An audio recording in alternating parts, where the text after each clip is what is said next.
ప్రభు అయిన యేసుక్రీస్తు నామంలో మీ అందరికీ శుభాలు తెలియజేస్తా ఉన్నాను. దేవుని బిడ్డలారా, మోషే తర్వాత యెహోషువ నాయకుడిగా ఎన్నుకోబడ్డాడు. మరి వీరిద్దరే నాయకులుగా ఉన్నారు. మరి ఇంకెవరిని దేవుడు నాయకుడిగా ఎన్నుకోలేదు, పిలవబడలేదు. దేవుని బిడ్డలారా, మరి యెహోషువ తర్వాత పక్కకున్నటువంటి పుస్తకం న్యాయాధిపతుల పుస్తకము గ్రంథము.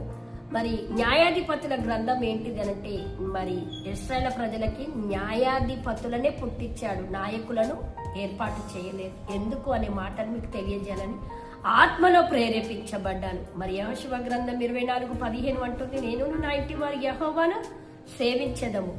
ఈ మాట యెహోషువ ఇశ్రాయేలు ప్రజల్ని మరి వారి హృదయముతో వారి మనసుతో లోతుల్లోనికి నాటుకుపోయేటట్టుగా నాయకులుగా తయారు చేశారు. ఇశ్రాయేలు ప్రజల జనాంగములో కుటుంబాలలో స్త్రీని పురుషుణ్ణి నాయకులుగా తయారు చేశాడు. ఆమేన్.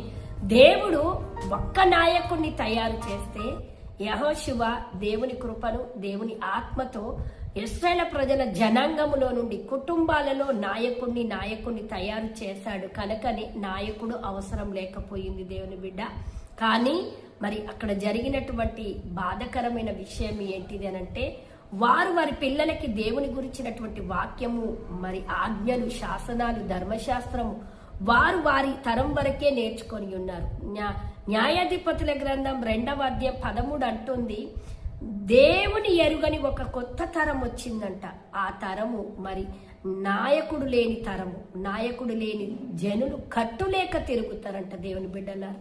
సో మన పిల్లలు నాయకుడు, మనం తల్లిదండ్రులు నాయకులై ఉండాలి, సంఘము నాయకుడై ఉండాలి, సేవకుడు, దేవుడు మనకు నాయకుడై ఉండాలి. ఈ 3 నాయకత్వాల కింద మనము జీవించగలిగినట్లయితే ఆమేన్, వారి కుటుంబము దీవించబడుతుంది, వారికి వచ్చిన సంతానము తరతరాలు దీవించబడుతుందని ప్రభు పేరట తెలియజేస్తూ, మీరు మీ పిల్లలకి నేర్పించినప్పుడు వాడు బాల్యంలో చిన్నతనము నుండే నేర్చుకుంటే పెద్దవాడే తొలగిపోడు, అది వారి పిల్లలకు నేర్పిస్తాడని ప్రభు పేరట తెలియజేస్తూ, ఈరోజు మరి నీ కుటుంబాన్ని దేవుని వాక్యంలో, ప్రార్థనలో, దేవుని యొక్క మాటతో నువ్వు బలముగా కట్టినట్లయితే వారు రాబోయే తరానికి దీవెనకరంగా ఉంటారు, వారు 2వ తరానికి దీవెనకరంగా ఉంటారని ప్రభు పేరట తెలియజేస్తూ, నీవు నీ కుటుంబము తరతరాలు మరి దీవెనకరంగా ఉండాలని ప్రభు పేరట కోరుకుంటూ దేవుడిని దీవించునుగాక.